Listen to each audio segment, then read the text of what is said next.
एक बंजारण गांव के बाहर अपनी सखियों संग कुएं पर पानी भर रही थी। तभी वहां से घोड़े पर सवार एक रईस बंजारा गुजरा। चिलचिलाती धूप और लंबे सफर के कारण उसे प्यास लगी हुई थी। जब उसकी नजर कुएं पर पानी भर रही उन स्त्रियों पर पड़ी तो उसने अपने घोड़े की लगाम खींच दी और पानी पीने के इरादे से उसने उस बंजारन को पानी पिलाने को कहा। बंजारन ने बिना उसकी तरफ देखे बाल्टी द्वारा कुएं से पानी निकाला और उसे पिला दिया। पानी पिलाते समय भी शर्म और हया से उसकी नजर नीची ही थी। पानी पीने के लिए आया बंजारा भी उसके इस व्यवहार पर गौर कर रहा था। एक तो बंजारन का रूप रंग इतना सुंदर था, दूसरा एक गैर मर्द के सामने उसकी शर्म और हया देख बंजारे को वो लड़की पहली नजर में ही भा गई। अथाह सौंदर्य की मालकिन होने पर भी लड़की में जरा सा भी घमंड नहीं था और ऊपर से उसका अच्छा चरित्र और मर्यादापूर्ण व्यवहार बंजारे के दिल में घर कर गया। सोचा, अगर इतनी गुणी लड़की से मेरा विवाह हो जाए तो मेरा जीवन तो धन्य हो जाएगा। इसी सोच के साथ जब वे लड़कियां पानी लेकर घर जाने लगी तो बंजारा अपने घोड़े की रफ्तार को बिल्कुल धीमा कर उनके पीछे पीछे हो लिया। वो उस नवयुवती के बारे में और अधिक जानने की चाहत में था। कुछ ही देर में वो बंजारन एक साधारण से दिखने वाले घर के अंदर प्रवेश कर गई। रईस बंजारे ने भी अपने घोड़े को उनके घर के आगे रोक दिया और घोड़े से उतरकर दरवाजे के समीप जाकर आवाज लगाई। अगले ही क्षण एक अधेड़ उम्र का व्यक्ति चेहरे पर सवालिया भाव लिए उसके सामने खड़ा था। अब रईस बंजारे को घर के अंदर जाने का कुछ तो बहाना करना था, सो उसने उस अधेड़ व्यक्ति से कहा, श्रीमान, मुझे बहुत अधिक प्यास लगी है, पानी पिला दो तो बड़ा धर्म होगा। रईस बंजारे की बात सुन लड़की का पिता उसे अपने घर के अंदर आने के लिए आमंत्रित करता है और अपनी बेटी को आवाज लगाते हुए पानी लाने को कहता है। लड़की एक बार फिर से झुकी हुई नजरों के साथ बंजारे को पानी देकर घर के अंदर वाले हिस्से में चली जाती है। उसके जाने के बाद रईस बंजारे ने उसके पिता से पूछा, ये आप ही की लड़की थी क्या?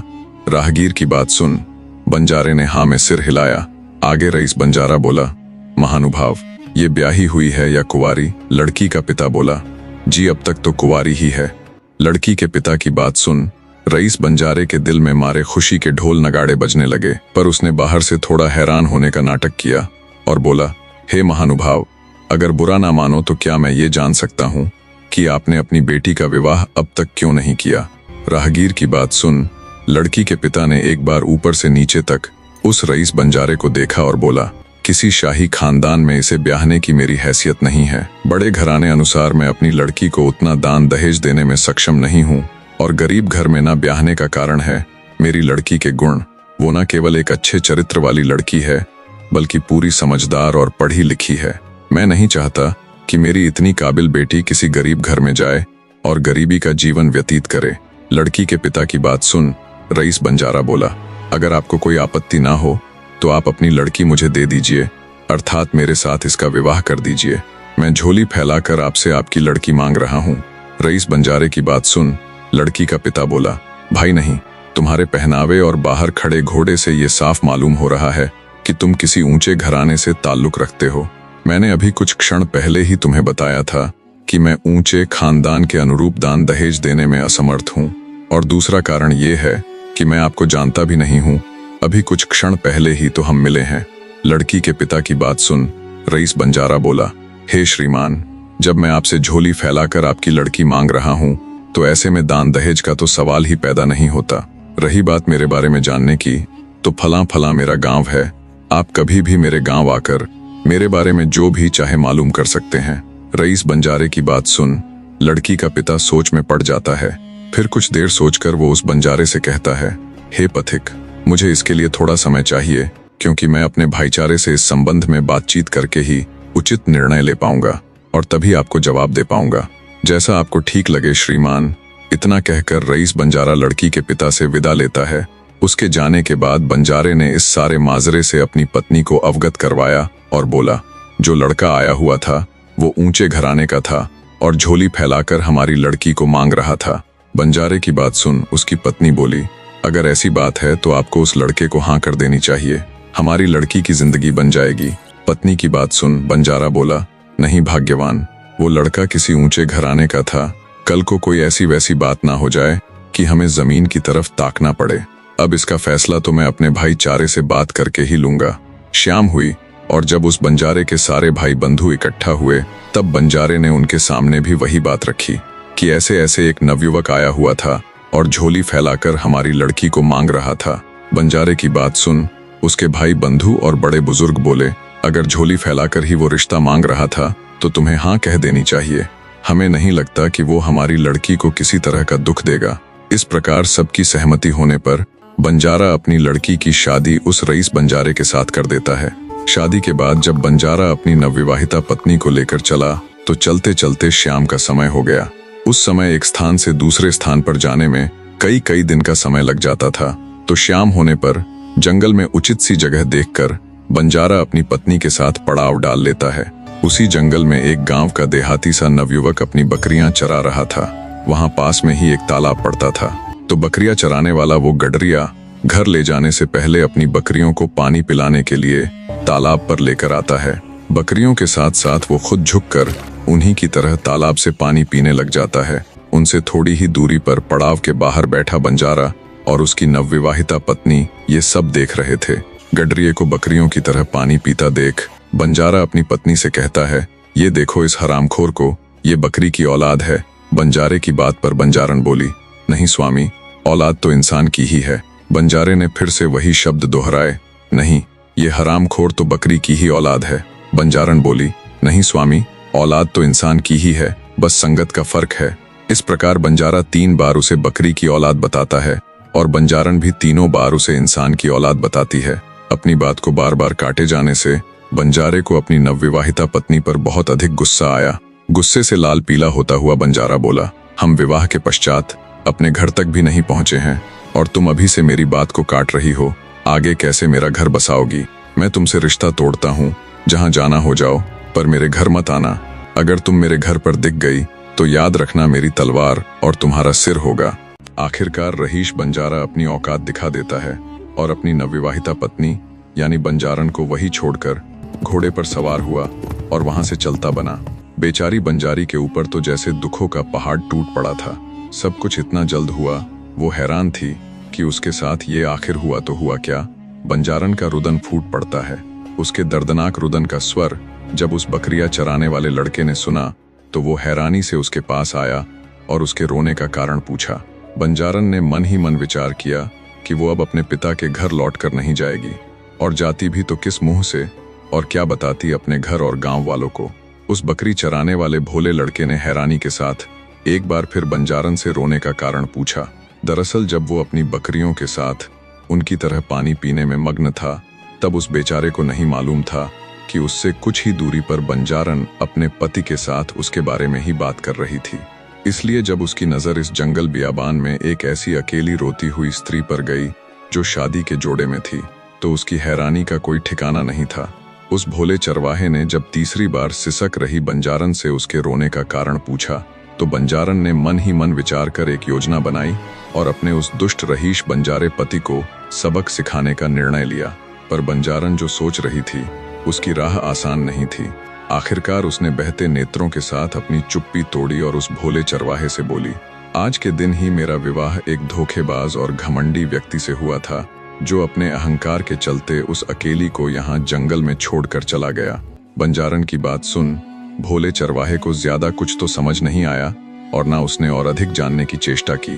वो बंजारन से कहता है, अगर तुम्हारे पास कोई आसरा नहीं है तो तुम मेरे साथ मेरे घर चलो। आज से तुम मेरी धर्म की बहन हुई और मैं तुम्हारा धर्म भाई। गरीब चरवाहे की बात सुन बंजारन को कुछ राहत मिली। वो चरवाहे के साथ उसके घर जाने के लिए सहमत हो जाती है। दुखों की मारी उस बेचारी के पास इसके सिवाय और रास्ता भी क्या था। चरवाहा अपनी बकरियों को हाँकते हुए घर की तरफ चल पड़ा और बंजारन भी उसके पीछे पीछे हो ली। भोले चरवाहे का इस दुनिया में एक बूढ़ी माँ के सिवाय कोई दूसरा नहीं था। जब चरवाहे के साथ दुल्हन के वस्त्रों में बंजारन उसके घर पहुंची तो उसे देख चरवाहे की बूढ़ी माँ की हैरानी का कोई ठिकाना नहीं था। इस तरह अपने बेटे के साथ विवाह के जोड़े में एक अनजान स्त्री को घर आई देख उसकी आंखें फैल गई। कुछ कहती इससे पहले ही चरवाहा अपनी माँ को जंगल में घटी पूरी घटना बता देता है और कहता है, माँ, आज से ये भी हमारे साथ रहेगी। अपने भोले भाले बेटे की बात बुढ़िया को हजम नहीं हुई। सोचा पता नहीं ये किसे ले आया है, कैसा मिजाज होगा इसका। बुढ़िया सोच ही रही थी कि बंजारन बोल पड़ी, माँ जी, मैं समझ सकती हूँ, ऐसे किसी अनजान स्त्री को अपने घर में पनाह देना आपको उचित नहीं लग रहा होगा, पर मेरा यकीन करो माँ जी, जो होगा वो बहुत अच्छा ही होगा। ना चाहते हुए भी बुढ़िया अपने बेटे और उस नवयुवती की गुजारिश सुन उसे अपने घर पर रहने की इजाजत दे देती है। बंजारन एक शिक्षित और बहुत ही समझदार युवती थी। भले ही बुढ़िया ने ऊपर वाले मन से उसे अपने घर रहने दिया हो, पर बंजारन दिल से उसे अपनी माँ और बकरियां चराने वाले भोले भाले लड़के को अपना भाई मान चुकी थी। सबसे पहले तो उसने उस चरवाहे को शिक्षा देनी प्रारंभ की, उसे ढंग से बात करना और दुनियादारी की समझ सिखाई। जब बंजारन को लगा कि चरवाहा यानी उसका धर्म भाई अब बदल चुका है, उसके तौर तरीके, बात करने का ढंग और समझ अब पहले जैसी नहीं रही, तब उसने चरवाहे को कहा, भाई एक काम करो, अब तुम अपनी इन सभी बकरियों को बेच दो। साल भर गुजरने के बाद अब बुढ़िया को भी उस पर भरोसा होने लगा था और चरवाहा तो शुरू दिन से ही उसकी हर बात मान ही रहा था। सो उसने बिना कोई सवाल किए बंजारन की बात मान ली। बकरियां बेचने उपरांत आए धन से बंजारन ने एक ठीक ठाक घर बनवा दिया और एक उच्च श्रेणी का बढ़िया सा घोड़ा ले लिया और अपने धर्म भाई से कहा, अब तुम घुड़सवारी शुरू कर दो। चरवाहे ने वैसा ही किया। जब 2-3 महीनों में उसे अच्छे से घुड़सवारी करनी आ गई, तब बंजारन अपने धर्म भाई से बोली, भाई अब तुम राजा की कचहरी अर्थात दरबार में जाना शुरू कर दो और वहां जो भी बात हो, राजा की जो भी समस्या हो, या तो लिख लेना या अच्छे से याद कर लेना और आकर मुझे बताना। चरवाहे ने ऐसा ही किया। अब वो हर रोज राजा की कचहरी में जाने लगा और वहां जो भी बातचीत होती, बंजारन यानी अपनी बहन को आकर ज्यों की त्यों बता देता। एक दिन राजा ने घोषणा की कि कल घोड़ों की दौड़ होगी, सब अपने अपने घोड़ों को तैयार कर ले, जिसका घोड़ा जीतेगा उसे उचित इनाम से नवाजा जाएगा। चरवाहे ने घर आकर ज्यों की त्यों बात अपनी बहन के आगे कह सुनाई। उसकी बात सुन बंजारन के चेहरे पर सुकून के भाव उभर आते हैं। फिर कुछ सोचते हुए वो अपने भाई से बोली, ये तो बड़ी अच्छी खबर है, तुम भी अपने घोड़े को तैयार कर लो। अगले दिन उसने अपने भाई के जाने से पहले घोड़े की काठी पर भोजन और पानी भरकर बांध दिया और भाई से बोली, भाई अगर तुम्हें कहीं भूख या प्यास लगे तो भोजन और पानी मैंने काठी के साथ बांध दिया है। और एक जरूरी बात, भाई तुम्हारा घोड़ा एक उच्च श्रेणी का घोड़ा है, इसलिए निसंदेह ही तुम सबसे आगे जाओगे, पर मेरी बात ध्यान से सुनो, तुम्हें ये दौड़ जीतने पर ध्यान नहीं देना है और ना ही अपने घोड़े को राजा के घोड़े के आगे निकालना है, बस उसके पीछे पीछे रहना और जो भी बातचीत हो मुझे आकर बता देना। ठीक है बहना, ऐसा ही करूंगा, कहकर चरवाहा घोड़े पर सवार हो राजमहल की तरफ निकल पड़ता है। तय समय पर राजा सहित अन्य राज सिपाही और दौड़ में भाग लेने वाले सभी अपने अपने घोड़ों को दौड़ा देते हैं। शुरुआत में चरवाहे के घोड़े से अन्य कई घोड़े आगे थे, पर धीरे धीरे करके वो एक एक घोड़े को पीछे छोड़ता चला गया और सबसे आगे चल रहे राजा के घोड़े के नजदीक पहुंच गया। पर उसने अपनी बहन के कहे अनुसार अपने घोड़े को राजा के घोड़े से आगे नहीं निकाला और बिल्कुल उसके पीछे पीछे चलता रहा। चलते चलते राजा और चरवाहे ने अन्य घुड़सवारों को इतनी पीछे छोड़ दिया था कि अब दूर दूर तक भी उनका कोई अता पता नहीं था। राजा अपने अहंकार में इतना चूर था कि उसे पता ही नहीं चला कि वो किस दिशा में और कितनी दूर आ पहुंचा है। बहुत देर तक पूरे जोश के साथ घंटों की दौड़ के बाद थका हुआ राजा अपने घोड़े को एक पेड़ की छाया में रोक देता है। उसके पीछे पीछे चल रहा चरवाहा भी अपने घोड़े की लगाम खींच देता है। राजा घोड़े से उतर पेड़ की छाया में बैठा बुरे तरीके से हाँफ रहा था। तपती गर्मी और घंटों की इस भाग दौड़ के बाद राजा के मारे प्यास के प्राण निकले जा रहे थे। जब चरवाहा राजा के समीप गया तो राजा लगातार एक ही बात कहे जा रहा था, पानी पानी। चरवाहे ने जब राजा की हालत देखी तो उसे याद आया कि उसकी बहन ने उसे पानी दिया था। उसने तुरंत अपने घोड़े की काठी से पानी की सुराही निकाली और राजा को पानी पिलाया। पानी पीकर राजा के तो जैसे प्राण वापस लौट आए थे। वो बार बार चरवाहे को शुक्रिया कहता। कुछ देर और हुई तो राजा फिर से उस चरवाहे से बोला, अब मारे भूख के मैं बेहाल हुआ जा रहा हूँ, क्या तुम्हारे पास भोजन भी है? राजा की बात सुन चरवाहा बोला, जी महाराज, अवश्य ही मेरे पास भोजन भी है। वो तुरंत फिर से घोड़े के पास गया और उसकी काठी से बंधा हुआ भोजन भी उतार लाया। भूख के मारे बेहाल राजा ने जल्दी जल्दी भोजन ग्रहण किया। भोजन के पश्चात राजा की जान में जान आई तो उसने ध्यान देकर चरवाहे की तरफ देखा और बोला, आज तुमने मुझे बचा लिया, ये तुम्हारा मेरे ऊपर कर्ज रहा। तुम नहीं होते तो आज मेरा पता नहीं क्या होता। आगे राजा बोला, पर मैंने आज से पहले तुम्हें कभी नहीं देखा।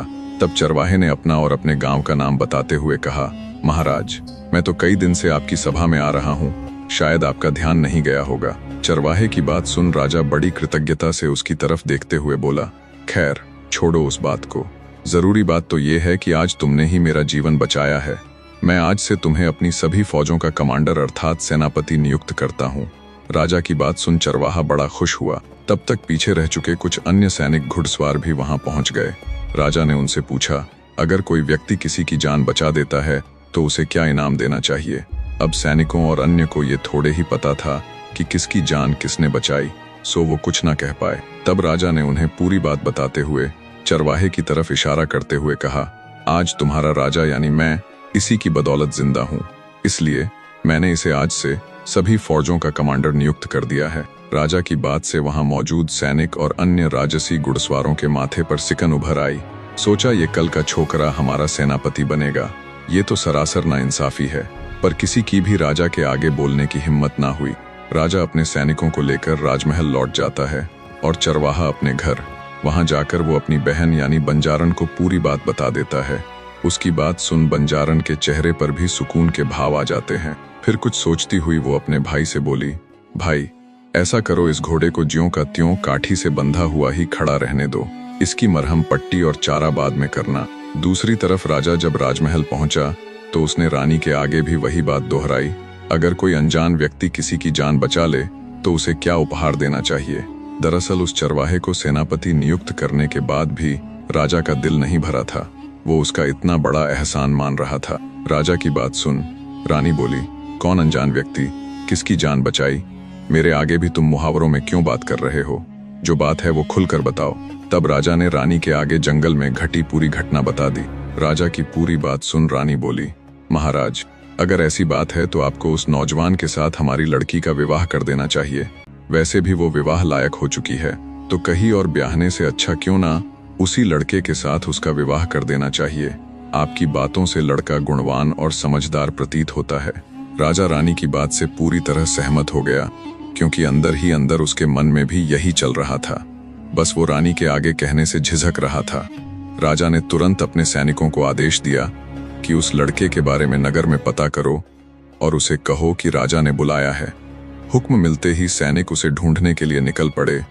अब राजा ने गांव और नाम आदि कुछ भी नहीं बताया था, तो वो उसे ढूंढते ढूंढते जब चरवाहे के घर के आगे से गुजरे तो वहां घर के आंगन में उन्हें वही घोड़ा खड़ा हुआ दिखाई दिया।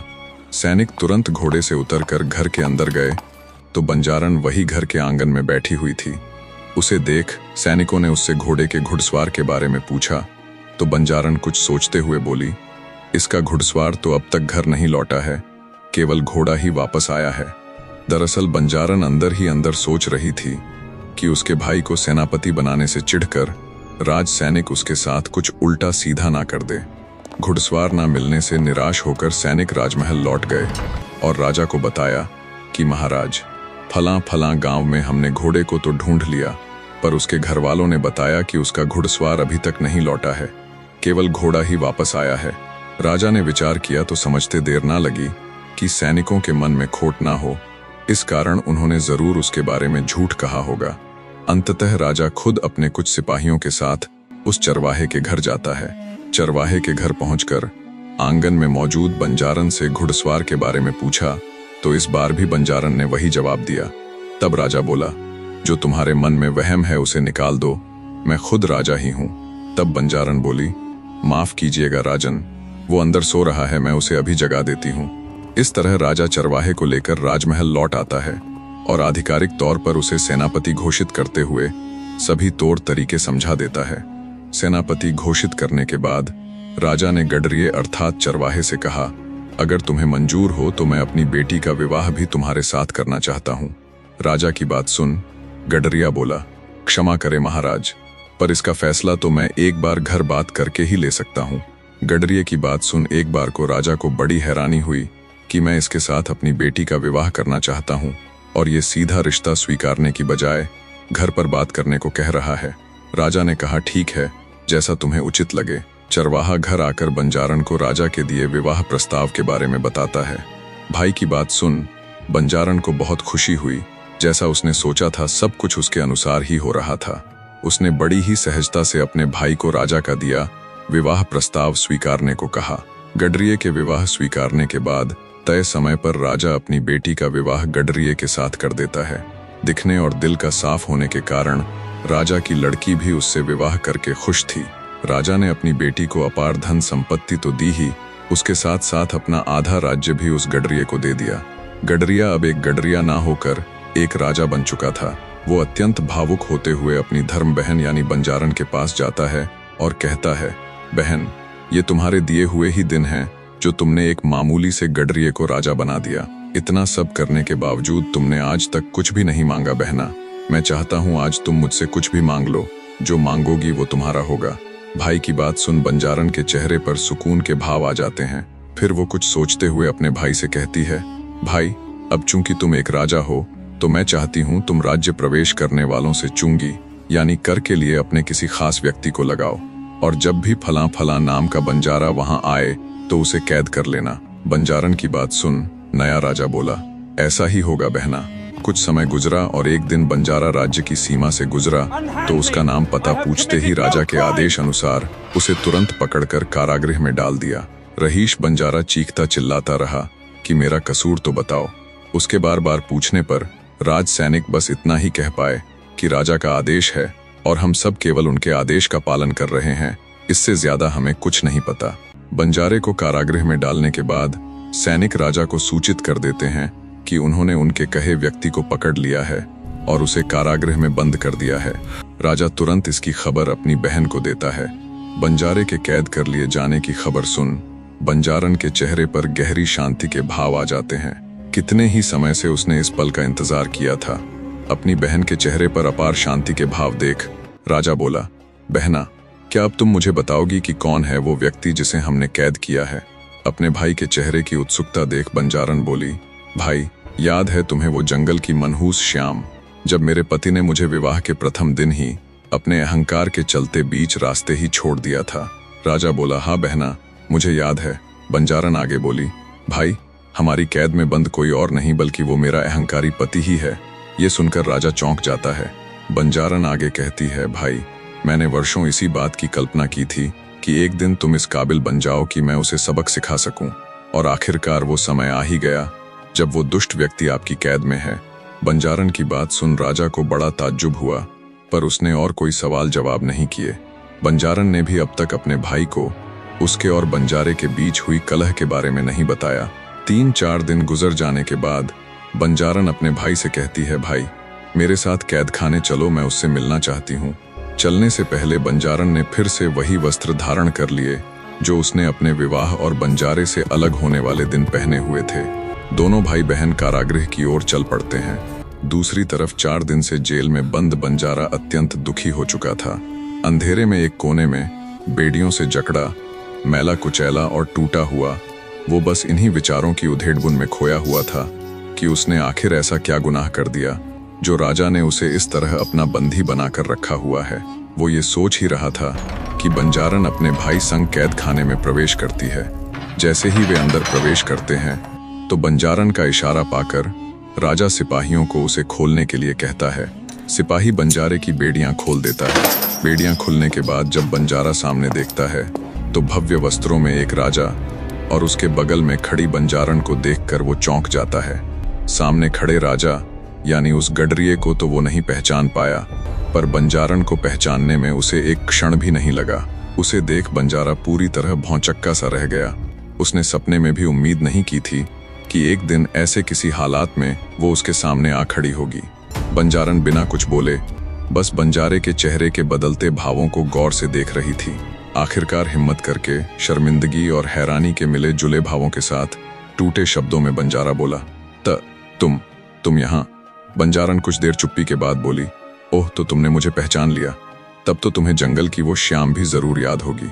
बंजारन की बात सुन बंजारा सहम जाता है। एक क्षण में उसके आगे उसका किया धरा घूम जाता है। अगले ही क्षण वह घुटनों के बल गिर जाता है और गिड़गिड़ाते हुए कहता है, मुझे माफ कर दो, मैं अहंकारी था, पागल था, मुझे नहीं पता था कि मैं क्या कर रहा हूँ। एक दिन भी ऐसा नहीं गया जब मुझे अपने किए का पछतावा ना हो।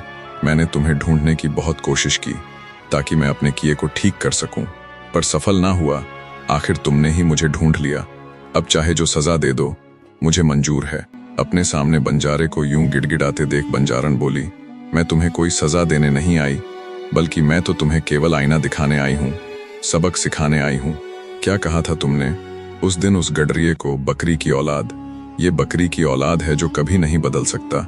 ये जीवन भर बकरी की औलाद ही रहेगा। यही शब्द थे ना तुम्हारे? इतना कहकर बंजारन राजा की तरफ इशारा करते हुए कहती है, यह देखो, ये वही है जिसे तुमने बकरी की औलाद कहा था। आज यही बकरी की औलाद इस राज्य का राजा है और तुम इसके कैदी। बंजारन की बात सुन बंजारा सन्न रह जाता है। उसका मुंह खुला का खुला रह जाता है। पल भर के लिए वो राजा की ओर देखता है और उसे पहचानने की कोशिश करता है। गडरिया यानी राजा शांत खड़ा ये सब देख और सुन रहा था।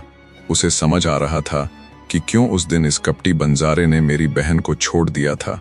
सब कुछ समझ आने के बाद भी गडरिया यानी राजा बिल्कुल शांत था। आगे बंजारन बोली, तुम अमीर थे, ऊंचे घराने के थे, इसलिए तुम्हें लगा कि गरीब व्यक्ति तुम्हारे सामने तुच्छ है और तुम ही सबसे सर्वश्रेष्ठ हो। दूसरी तरफ मेरा भाई, जिसने मुझे एक अनजान स्त्री को अपने घर में आसरा दिया, माँ का प्यार मिला और भाई का सम्मान भी दिया, और तुमने मेरे साथ क्या किया? बीच जंगल में मुझे यूं ही ठुकरा दिया। अब बताओ तुम किसकी औलाद हो, इंसान की या हैवान की? बंजारन की बात सुन बंजारे का सिर मारे शर्म के झुक गया और उसकी आंखें पश्चाताप के अश्रुओं से भीग गई। हिम्मत करके बंजारा इतना ही कह पाया, तुम बिल्कुल ठीक थी, ये तुमने साबित करके दिखा दिया, और अहंकार के चलते मेरी ही बुद्धि मलिन हो गई थी। कुछ देर सब मौन खड़े रहे। बंजारन के अंदर अब गहरा सुकून था। जो सबक वो अपने अहंकार में डूबे रहीश बंजारे पति को देना चाहती थी, वो दे चुकी थी। बंजारे ने आगे बढ़कर राजा के सामने हाथ जोड़कर उसे बुरा भला कहने के लिए क्षमा मांगी। राजा ने उसके कंधे पर हाथ रखकर सांत्वना दी और बोला, कोई बात नहीं, हमारे यहाँ एक कहावत है, अगर सुबह का भूला शाम को घर लौट आए तो उसे भूला नहीं कहते। बंजारन फिर से आगे आती है और बंजारे से कहती है, अगर तुम्हारी उस तलवार को जंग लग गया हो जिससे तुम मेरी गर्दन काटने वाले थे, तो मैं फिर से तुम्हारे साथ अपना जीवन व्यतीत करना चाहती हूँ। तलवार वाली बात सुन बंजारा पहले भावुक और फिर बंजारन के फिर से साथ चलने के प्रस्ताव से भाव विभोर हो उठा और बोला, प्रिय, जब मैंने तुम्हें पहली बार कुएं पर देखा था तब से मैंने सिर्फ तुम्हें ही चाहा है, इसलिए मैंने तुम्हारे पिता से सिर्फ तुम्हें ही मांगा। हाँ, कुछ समय के लिए मेरी बुद्धि मलिन हो गई थी, पर मेरा यकीन करो, मैंने हर दिन तुम्हें खोजने का प्रयास करते हुए अपने किए के पश्चाताप में गुजारा है। घर वालों ने मुझ पर दूसरी शादी का भी बहुत दबाव दिया, पर मैंने ऐसा नहीं किया। मेरी पहली और आखिरी चाहना केवल और केवल तुम ही हो। मैं किस मुख से तुम्हारा शुक्रिया अदा करूं कि तुमने मुझ जैसे नीच व्यक्ति को फिर से मौका दिया।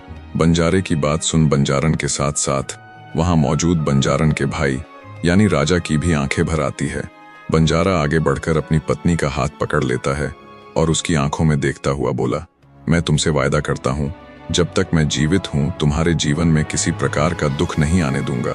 इतना कहकर वो उसे गले लगा लेता है। राजा खुशी खुशी अपनी बहन को बंजारे के साथ विदा कर देता है। इस प्रकार बंजारन ने न केवल अपने पति के अहम को तोड़ा, बल्कि अपने भाई का जीवन पूरी तरह बदल कर ये साबित भी किया कि किसी भी इंसान को कम नहीं आंकना चाहिए, क्योंकि सफलता और खुशी के लिए जरूरत है तो सही मार्गदर्शन की। निष्कर्ष, इंसान को उसके कपड़ों और उसके धन से या उसके काम से नहीं पहचाना जाता है तो उसके संस्कारों से, उसके व्यवहार से और मुश्किल वक्त में उसकी इंसानियत से। रहीश बंजारे के पास सब कुछ था पर इंसानियत नहीं थी। उसके उल्ट गडरिये के पास कुछ भी नहीं था पर दिल बड़ा था।